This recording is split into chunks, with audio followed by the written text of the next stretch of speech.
Good morning. Welcome. Glad to see you. I have 40 pages of notes. We won't try to cover them all today.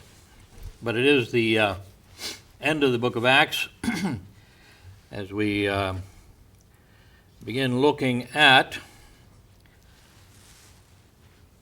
chapter 21.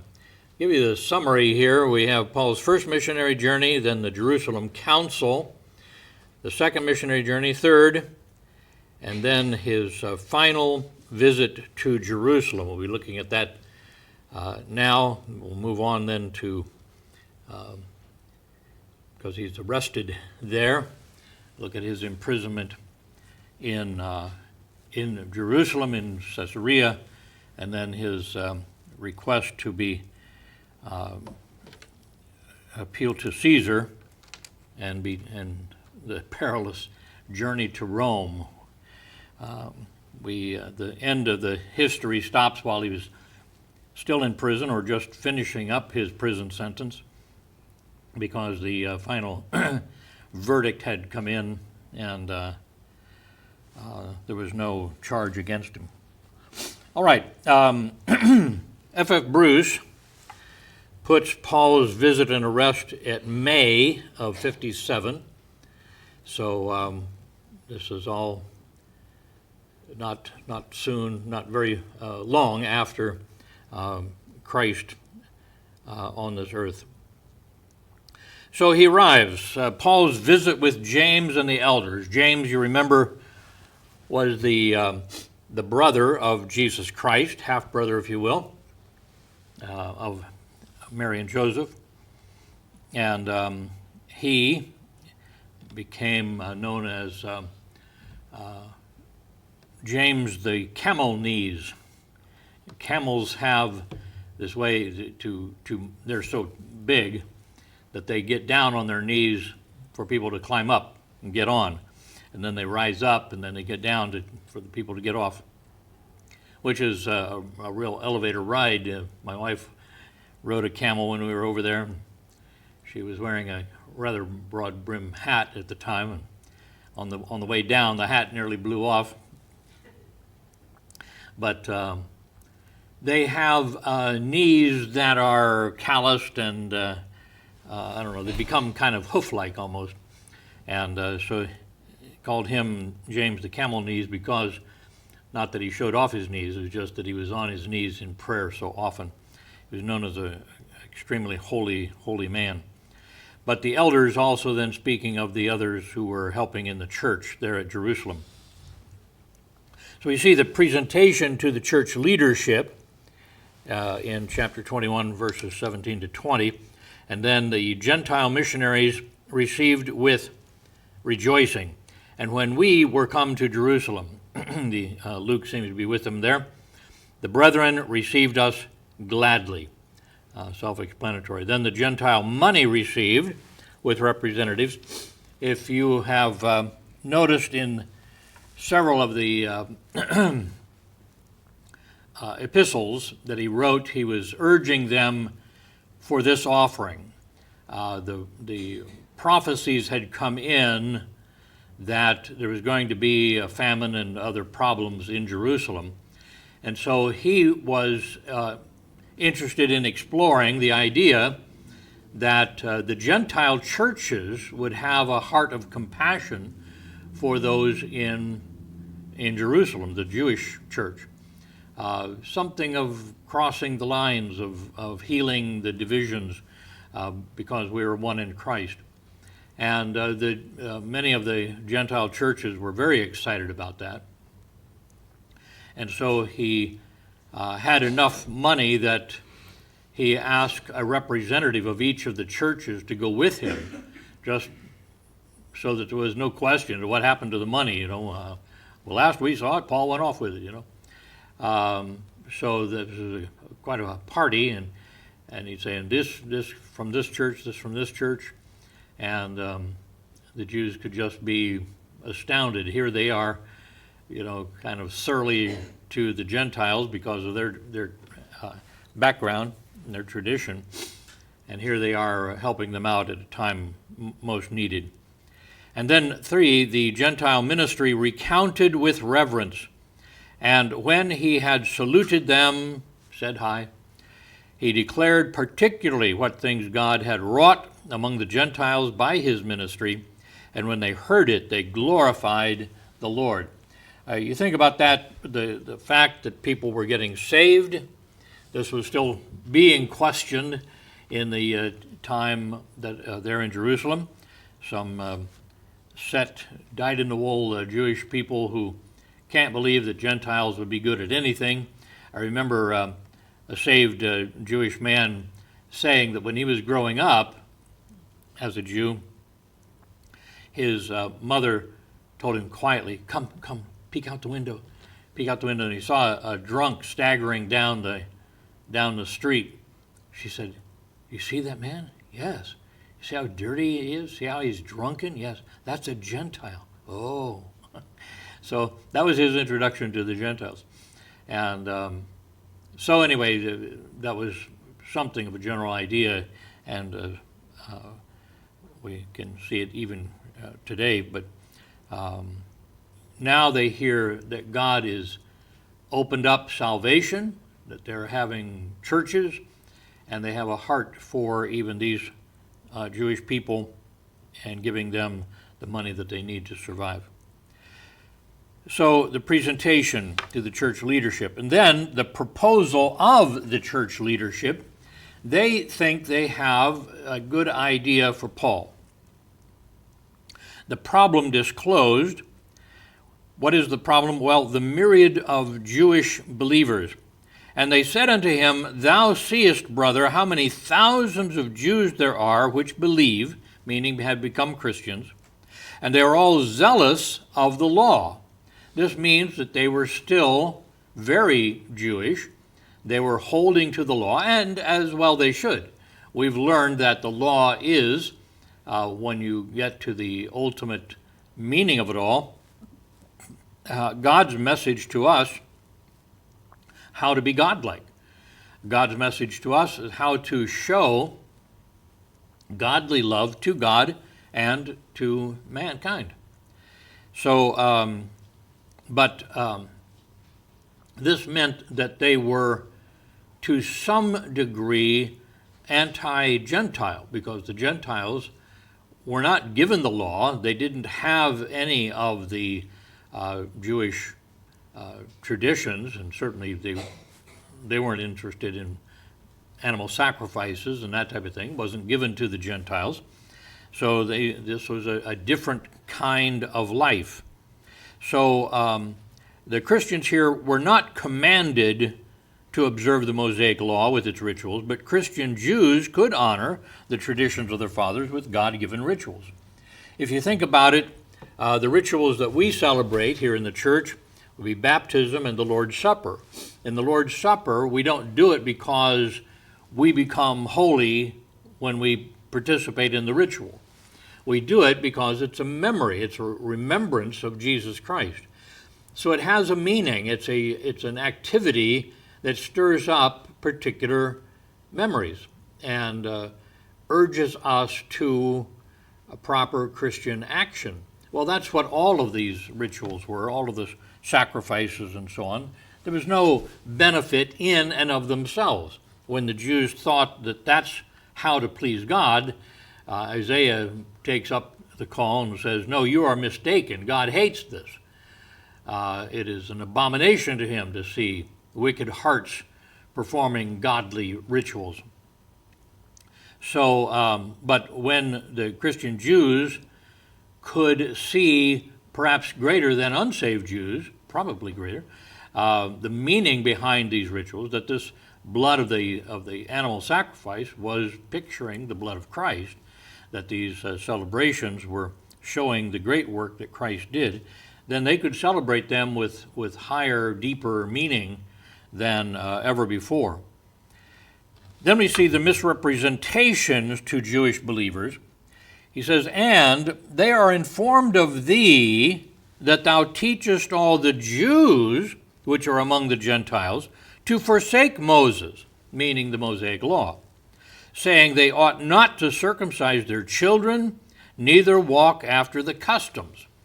Now, while we have no actual example either way of this with Paul, we do know that he was keeping some of these vows and so on. While he was with the Gentiles, he wasn't doing these things, so he was abstaining for the sake of making it clear how to be saved.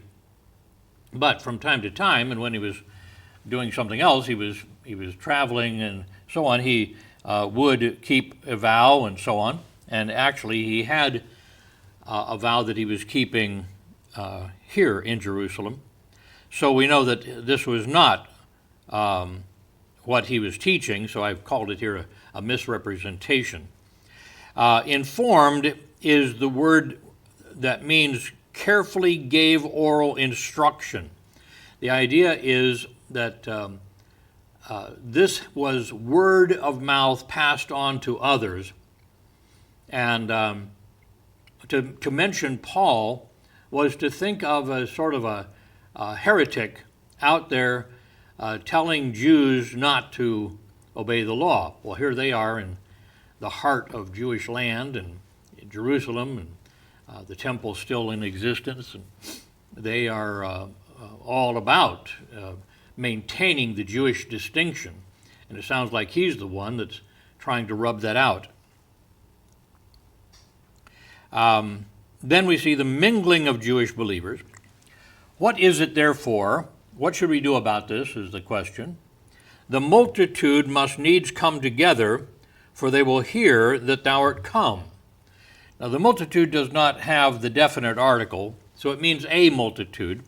It's a general multitude of people, not the multitude of believers. This is a lesser group, but a large group nonetheless. And so they are going to be gathering together, and he said, this means that we have a potential problem with all of these people who have been misinformed, and you have been misrepresented to them. When they get together, they might be content to let Jewish people hurt you, where we think we have the opportunity for them to see that you do honor the law, and that with your actions as well as your teaching. So the plan disclosed. The problem is disclosed. The people are going to be seeing you, and they're going to be believing what they have been told, how they were informed. So the plan disclosed. Paul's proposed activity, the excuse for law-keeping. Do therefore this that we say to thee. We have 4 men which have a vow on them. Now we'll talk about that in a little bit. And then the example of law-keeping. Take them and purify thyself with them. Be at charges with them, that they may shave their heads, and all may know that those things whereof they were informed concerning thee are nothing, but that thou thyself also walkest orderly and keepest the law. So if at this point Paul knew that this wasn't true, he would have said, well, I can't do that. See? But it was true that in his heart, and he felt more than ever before, he was keeping the law and honoring the word of God in this. So what does this mean, be at charges with them?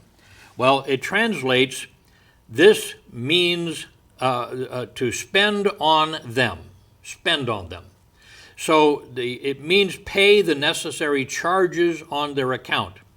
Now, Jews did this often and for various reasons. Josephus said that even Herod Agrippa I paid for many Nazirite vows. We'll take you to Josephus' Antiquity of the Jews. So he, Claudius Caesar, soon sent Agrippa away to take his kingdom. Now he was advanced to a more illustrious dignity than before, and sent letters to the presidents and procurators of the provinces that they should treat him very kindly. So orders from the king. Accordingly, he returned in haste as was likely he would.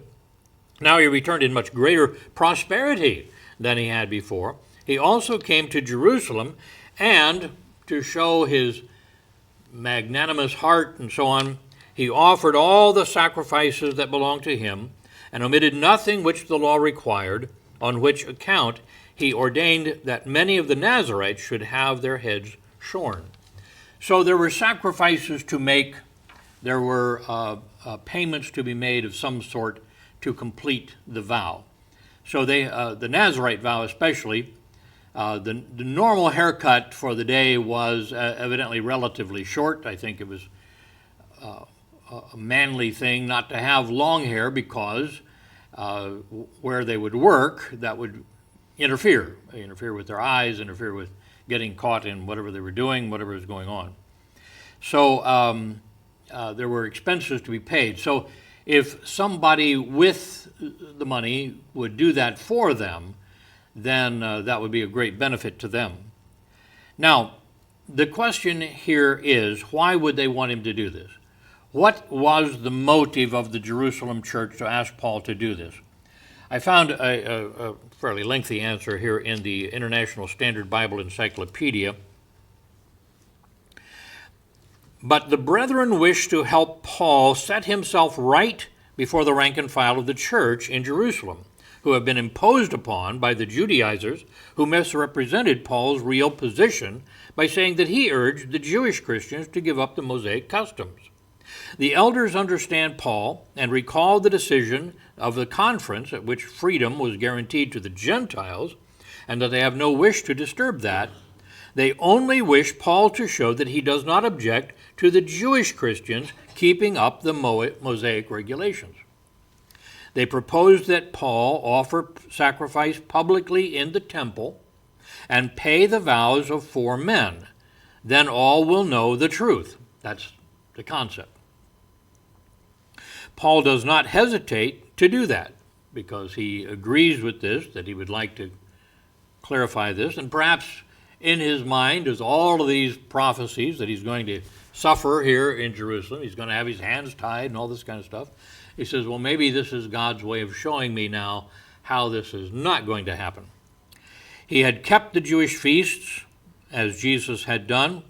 The early disciple and the early disciples in Jerusalem. He was a Jew. He may have had a vow at Corinth. He saw no inconsistency in a Jew doing thus after becoming a Christian, provided he did not make it obligatory in Gentiles. You can't make those who were not given the law, grandfather them into the keeping of the rituals. The real efficacy of the sacrifices lay in the death of Jesus for sin. Garvey, in his Life and Teaching of Paul, calls this act of Paul scarcely worthy of his courage as a man or his faith in God. But the author of this article says, I cannot see it in that light. It is a matter of practical wisdom, not of principle. To have refused would have been to say that the charge was true, and it was not. So far as the record goes, this act of Paul accomplished its purpose in setting Paul in a right light before the church in Jerusalem. It took away this argument for the Judaizers. So does that make sense? They're saying that you've been lied about, and if you are, go on record and publicly go through this ritual and pay for others as well, it shows that you're in harmony with the general view of the Jewish Christians. What then does this require of Paul? Farrar, in his Life and Work of Paul, said, for a week then, St. Paul, if he accepted the advice of James and the presbyters, would have to live with 4 paupers, poorer people, in the chamber of the temple, which was set apart for this purpose, and then to pay for 16 sacrificial animals and the accompanying meat offerings. So we don't necessarily know how much that would be and so on, but and maybe the church was giving him the money from the very offering he gave, or maybe he said he had enough to do that on his own. I don't know. All right, so how did it work out? All right, the exemption of law-keeping we see in 21:25, as touching the Gentiles which believe, we have written and concluded, they remind themselves of the Jerusalem Council, concluded that they observe no such thing, save only that they keep themselves from things offered to idols, from blood, from strangled, and from fornication. The things that they didn't want them doing that in the face of the Jews all around the world, that would turn them away from faith in Christ. And Paul understood that. He agreed with this entire principle. So Paul's positive acceptance concludes this section, verse 26. Then Paul took the men, these paupers, the next day, purifying himself with them, entered into the temple to signify the accomplishment of the days of purification, until that an offering should be offered for every one of them. So he just went along with the idea. He thought that it would be good for him, he thought it would be good for them, and it would be a good sign that he was not what he had been lied about. However, we find that it all fell apart, and Paul is arrested at the temple. We'll look at this particular part of the arrest. He was seized in the temple. Had a seizure? He was seized. How people were aroused, the men involved, their national identification. And when the 7 days were almost ended, the Jews which were of Asia, okay, now these are the unsaved Jews in Asia where Paul had been ministering and preaching. When they saw him in the temple, well, here's this guy that was preaching about salvation in Christ and turning people away from Judaism. Saw him in the temple, stirred up all the people, and laid hands on him. That means they grabbed him. The Jews which were of Asia, Paul correctly identified these as his false accusers in chapter 24:18, stirred up. We've dealt with that before back in 2:6, but this is to shove together and that type of thing. So their national identification, then their natural indignation, and here's what they were crying out. Again, a false charge, but they're crying it out. Men of Israel, help! This is the man that teacheth all men everywhere against the people. This is their phrase for Israel. And the law. He teaches against the law. And this place, the temple. And further, talking about these Jewish men that he's paying the sacrifices for, they call them Greeks. He further brought Greeks into the temple and hath polluted this holy place. They misrepresented the whole thing. They misread it, and I don't know whether they're consciously lying about it, but they say it's the type of thing he would do.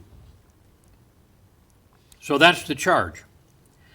In Vincent's word studies, he points out the Jews evidently meant to create the impression that Paul had introduced Gentiles into the inner court, which was restricted to the Jews. The temple proper was on the highest of a series of terraces. If you can imagine having to step up to another terrace and so on. A series of terraces which rose from the outer court, or the court of the Gentiles, where Gentiles are invited and were welcome. In this outer court, any stranger might worship. So the people who were not converted Jews, but were Gentiles who were worshiping with the Jews, this is where they would go. Between this and the terraces was a balustrade of stone with columns at intervals, on which Greek and Latin inscriptions warned all Gentiles against advancing farther on pain of death. Beyond this balustrade rose a flight of 14 steps to the first platform, on which was the court of the women, surrounded by a wall. In this court were the treasury, the various chambers, in one of which the Nazarites performed their vows. It was here that the Asiatic Jews discovered Paul. Homer Kent says that the Jews found Paul in the court of Israel, or the court of the men. Josephus says the Jews had the right to kill even Romans who trespassed this. Josephus says in War of the Jews, "Now Titus was deeply affected with this state of things, and reproached John and his party, and said to them, 'Have you not, vile wretches that you are, by our permission, put up this partition wall before your sanctuary? Have you not been allowed to put up the pillars therein belonging at due distances, and on it to engrave in Greek and in your own letters this prohibition that no foreigner should go beyond that wall? Have we not given you leave to kill such as go beyond it, though he were a Roman?'" So part of the Roman law was protecting the sanctity of their sanctuary. And the John that he's talking about here was part of the Maccabees and so on, who were rebelling against the government. All right, the mistake involved, it's clarified. For they had seen before with him in the city Trophimus, an Ephesian. They had seen him in the city with a Gentile, whom they supposed that Paul had brought into the temple. And now they see him with men, and so it turns out that they're thinking that this was Trophimus. Trophimus, an Ephesian, in chapter 20, verse 4, where he's named as one of the representatives of the churches of Asia that accompanied Paul. Here is a man, a Gentile, coming to Jerusalem, perhaps for the first time, but he was there to represent and to be a witness of the giving of the money of his church in Ephesus to Paul for the Jews. Many Asian Jews would have recognized him because of Paul's long stay in Ephesus. And so they saw him in the city with Paul, and there's that guy, and he's hanging around with Gentiles. And then they see him with other men at a distance in the temple, and that's why they leaped to that wrong conclusion. Well, that was the mistake, and then we see the mob involved, mob mentality here. Its passion, and all the city was moved. That's not good. And the people ran together, and they took Paul and drew him out of the temple. And forthwith the doors were shut to stop that pollution. Drew refers to a leading without particular force. The people led Paul without force out of the temple, but then immediately applied great force onto him. They're not being murderous while they're still in the temple area. So that's its passion. Let's see its purpose. And as they went about to kill him, tidings came unto the chief captain of the band that all Jerusalem was in an uproar. Now, who is this man? The chief captain, Kiliarchos is the word, meaning literally thousand chief. Kilios is thousand. He was a Roman commander of 1,000 men. His name is Claudius Lysias. We're going to meet him more particularly. Band is the word spira, meaning a cohort. And under Cornelius's work 10:1, cohort was named. We talked about how big it was. And uproar, again, is this word shogeo. All right, so we find that it's a mob, and they're with the intent of killing him. And the Jews could do that for heretics in a number of ways, but normally you would do that through the Sanhedrin, and they would be determining the fault and the fact that he should die and that type of thing. This is just mob action. So we find that now how Paul was arrested. We saw what led up to it, now we see the actual arrest. His peril. He's beaten by the rabble, who immediately, this leader of 1,000, Claudius Lysias, immediately took soldiers and centurions, those are the leaders of 100, and ran down unto them, and when they saw the chief captain of soldiers, they left beating of Paul. With threat of action. They stopped the beating. Soldiers and centurions, at least 2 centurions, indicate that there was at least 200 soldiers. You're dealing with a mob, and so this was the mob control. Claudius called them an army in his letter to Felix. Rome quartered these troops in the fortress Antonia, which was at the northwestern corner of the temple area, and staircases connected the temple area to the temple, or to the fortress Antonia. So beaten by the rabble, but now bound by the Romans, then the chief captain came near, took him, and commanded him to be bound with 2 chains, demanded who he was and what he had done. So he's asking, of course, the wrong people. He's asking the rabble, who don't really know what he's done, but something bad, we're pretty sure. So they're asking them. So we see his peril, we see his people, their frenzied disorder. And some cried one thing, answering the question, who is this and what did he do? Some cried one thing, some another among the multitude. And when he could not know the certainty for the tumult, he commanded him to be carried into the castle. The castle, yeah, that's parambola. It means literally put or thrown in beside. He was put in the holding place. The verb form was originally used of putting in auxiliary troops with others and came to mean drawing up in battle order. All right, let me complete this. We'll stop for this morning.